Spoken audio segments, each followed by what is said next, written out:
I caught my wife cheating, so her affair partner's wife and I served them papers at their next rendezvous.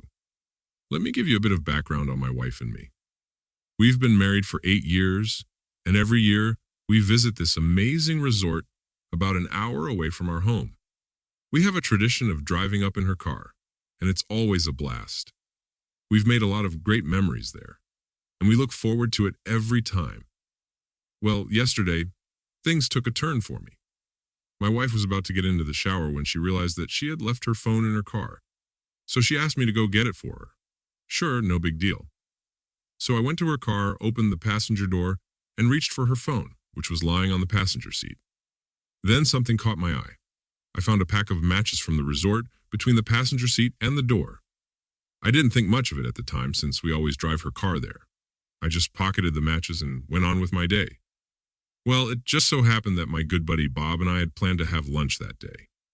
He's a fishing buddy of mine and was passing through the area close to the resort.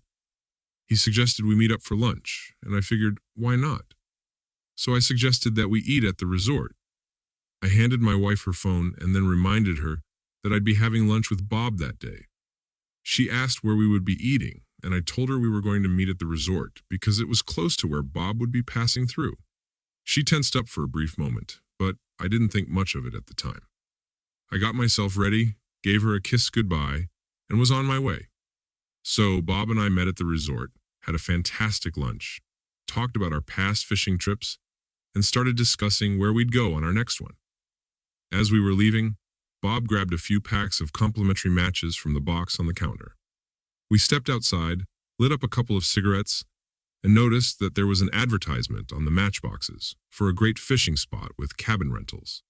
It looked like a fantastic place to check out, and we chatted about how much fun it would be to go there.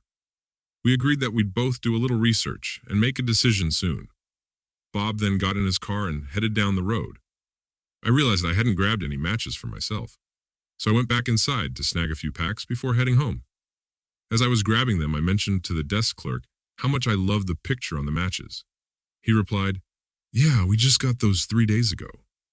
I was puzzled and told him that I had a pack in my pocket that I'd gotten 6 months ago. He assured me that the design was brand new and had only come in 3 days prior. Then, my eyes glanced down at the registry book that was open on the counter. I noticed a check under the names John and Z. Braden. My wife's name is Z. I pointed it out and said, "That's an odd name, Z." The clerk agreed that it was different and mentioned that John and Z come to the resort about once per month, checking in at noon and leaving by 8 p.m. At this point, my wheels were spinning.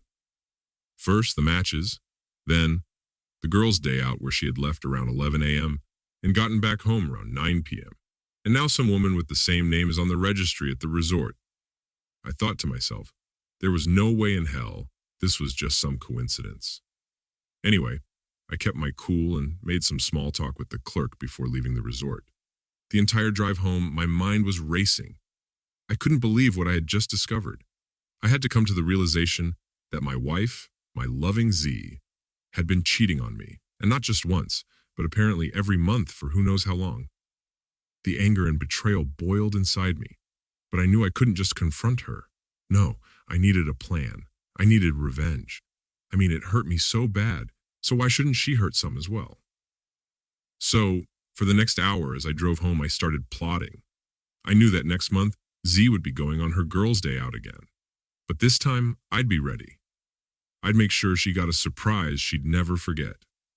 And that, my friends, is when I created my perfect plan to serve her divorce papers during her next little fling. As soon as I got home, I started digging into John's background. After some searching, I found out that he had a wife named Julia. I tracked her down on Facebook and sent her a message telling her I had some information about her husband that she'd want to know. I gave her my phone number and she called me that same day. We had a long conversation and I told her about my plan to serve Z divorce papers. At first, Julia was furious and didn't want to wait, but I managed to calm her down. I convinced her that getting revenge would make her feel better and make the divorce process easier on her.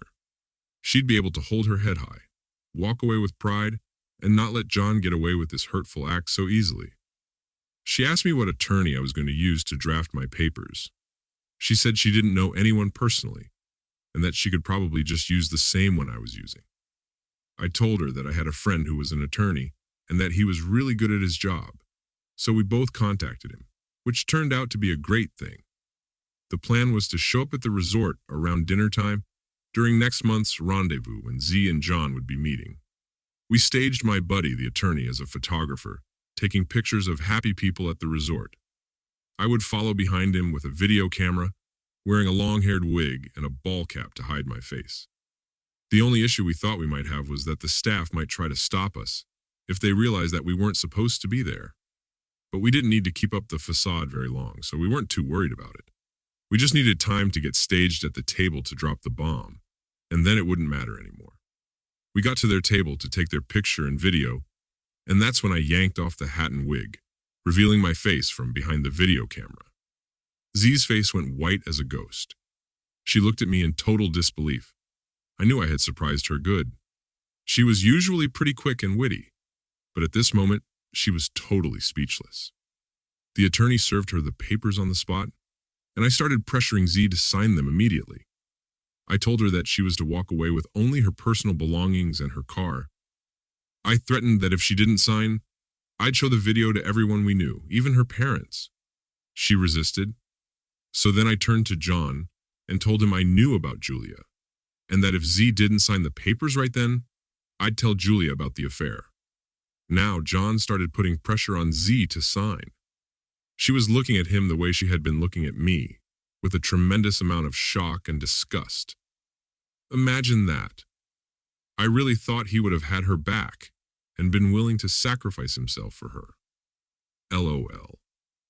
So now, feeling hopeless and trapped, she signed the papers, effectively signing away everything to me, besides her car and personal belongings. The tension started easing just a little as I pretended to turn and walk away, papers in hand. That's when we dropped the big bomb on them. I revealed that I was going to show everyone the video anyway, and that Julia was also there. Julia came out of hiding, and the attorney served John with divorce papers as well. So here we went again, round 2, LOL. John refused to sign the papers, and what was hilarious was that Z freaked out on him right there in the restaurant. She was pissed that he wouldn't sign his papers after pressuring her to sign hers. I started to get the feeling that this was going to be their last fling together. LOL. The drama finally came to an end, and my buddy Julian and I walked back to the parking lot together. Julia asked me to send her a copy of the video, which I immediately agreed to do. Julia left, and my buddy hopped in my truck with me, and we headed back home victorious. In the end, I followed through with my promise and sent the video to everyone via Facebook Messenger. Our friends and her family were shocked and embarrassed by the video. She ended up having to move back in with her parents for a while.